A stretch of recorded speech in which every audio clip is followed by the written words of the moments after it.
Di selatan Pulau Jawa, ombak tidak pernah benar-benar tenang. Ia datang dan pergi seolah membawa sesuatu, dan kadang mengambil sesuatu. Banyak orang menganggap itu hanya laut. Namun, sebagian percaya Laut Selatan bukanlah tempat biasa. Di sana bersemayam seorang ratu. Bukan sekedar penguasa samudera, tetapi seorang wanita yang dulu pernah menjadi manusia. Kisah ini bermula pada masa ketika kerajaan-kerajaan masih berdiri megah di tanah Jawa. Di sebuah istana yang penuh kemewahan, lahirlah seorang putri bernama Kadita. Sejak kecil, Kadita dikenal berbeda. Wajahnya begitu menenangkan, tutur katanya lembut, dan kehadirannya membawa kedamaian. Rakyat mencintainya, dan sang raja sangat menyayanginya. Ia dianggap sebagai calon penerus yang sempurna. Namun, tidak semua orang bahagia melihatnya. Di dalam istana, hidup seorang selir yang diam-diam menyimpan rasa iri. Ia tahu, selama Kadita ada, anaknya tidak akan pernah menjadi pewaris tahta. Rasa iri itu tumbuh perlahan. Awalnya hanya bisikan kecil di dalam hati. Namun, lama-kelamaan berubah menjadi kebencian yang dalam. Hingga akhirnya, ia mengambil keputusan yang gelap. Ia mencari seorang yang mampu menghancurkan kehidupan Kadita. Suatu malam yang sunyi, ketika angin berhembus dingin dan langit tanpa bintang, sebuah ritual dilakukan. Nama Kadita dipanggil berulang kali, disertai niat jahat yang tersembunyi. Tidak ada yang tahu, kecuali mereka yang terlibat, bahwa malam itu akan mengubah segalanya. Beberapa hari setelahnya, tubuh Kadita mulai berubah. Awalnya hanya rasa tidak nyaman. Lalu, muncul luka kecil di kulitnya. Namun, luka itu tidak sembuh, justru semakin hari semakin menyebar. Kulitnya yang dulu indah perlahan rusak. Bau busuk mulai tercium. Orang-orang yang dulu memujanya mulai menjauh. Tatapan kagum berubah menjadi rasa takut. Istana yang dulu hangat kini terasa dingin. Kadita tidak mengerti apa yang terjadi. Ia mencoba bertahan, mencoba mencari penjelasan, namun tak ada yang bisa menjawab. Ia hanya bisa melihat bagaimana hidupnya perlahan runtuh di depan matanya sendiri. Bisikan mulai terdengar di mana-mana. Rakyat mulai percaya bahwa Kadita terkena kutukan, bahwa ia membawa sial bagi kerajaan. Tekanan datang dari berbagai arah, dan pada akhirnya keputusan yang paling menyakitkan pun diambil.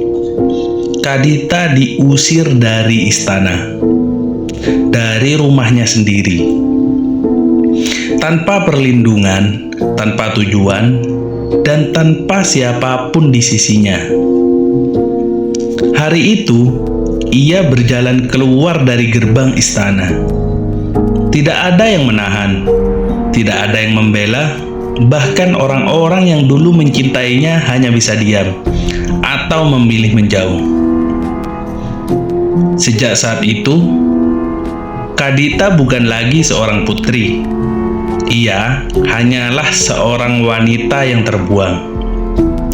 Ia berjalan tanpa arah, melewati hutan yang gelap, menyusuri sungai, dan melewati desa-desa yang asing. Namun, kemanapun ia pergi, hasilnya sama. Orang-orang menjauhinya, takut melihat kondisinya, takut dengan apa yang menimpanya. Ia mencoba meminta bantuan, namun ditolak. Ia mencoba bertahan, namun tubuhnya semakin lemah. Rasa sakit terus menghantuinya, bukan hanya di tubuh, tetapi juga di hatinya. Kesepian mulai menggerogoti jiwanya. dan perlahan harapannya mulai hilang. Hingga suatu hari, langkahnya membawanya ke sebuah tempat yang berbeda. Suara ombak terdengar keras, angin bertiup kencang. Di hadapannya terbentang luas laut selatan. Kadita berdiri di tepi pantai, menatap ombak yang datang silih berganti. Di tengah suara itu, ia merasakan sesuatu yang aneh, seolah-olah laut itu memanggilnya. Bukan dengan suara yang jelas, tetapi dengan perasaan yang sulit dijelaskan. Untuk pertama kalinya, ia merasa tidak ditolak. Ia melangkah mendekat. Air laut menyentuh kakinya. Dingin, namun anehnya terasa menenangkan. Ia melangkah lebih jauh. Ombak membasahi tubuhnya. Dan di saat itu, ia menyadari satu hal. Ia sudah tidak punya apa-apa lagi. Tidak ada rumah, tidak ada keluarga, tidak ada masa depan. Dan untuk pertama kalinya, ia menyerah. Dengan sisa kekuatan yang ada, Kadita melangkah lebih dalam, hingga akhirnya menjatuhkan dirinya ke dalam laut. Namun, sesuatu terjadi. Air laut tidak menenggelamkannya seperti yang ia bayangkan. Justru sebaliknya, seolah-olah memeluknya. Rasa sakit di tubuhnya perlahan hilang. Luka-luka yang selama ini menyiksanya mulai hilang. Tubuhnya terasa ringan, hangat, dan ketika ia membuka mata, ia tidak lagi berada di dunia yang sama. Di kedalaman laut, dalam keheningan yang aneh, ia melihat dirinya sendiri, namun bukan seperti sebelumnya. Kulitnya kembali indah, bahkan lebih sempurna dari sebelumnya.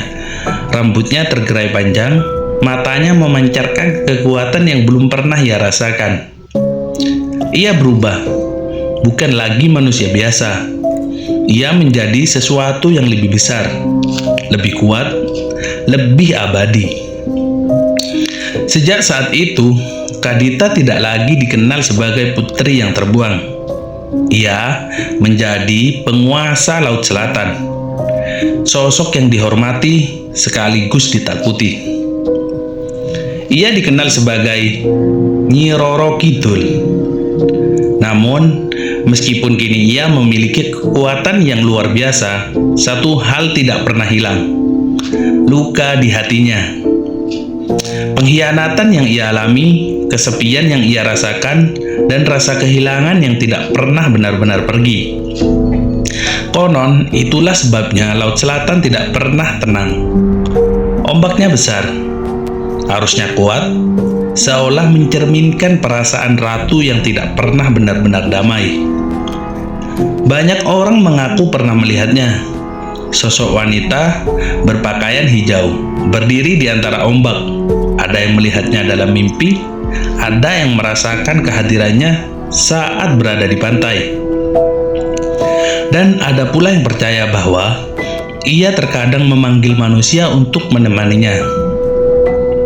Karena di balik semua kekuasaan itu, ia tetaplah seorang yang pernah kehilangan segalanya. Hingga hari ini, masyarakat masih memegang kepercayaan tertentu.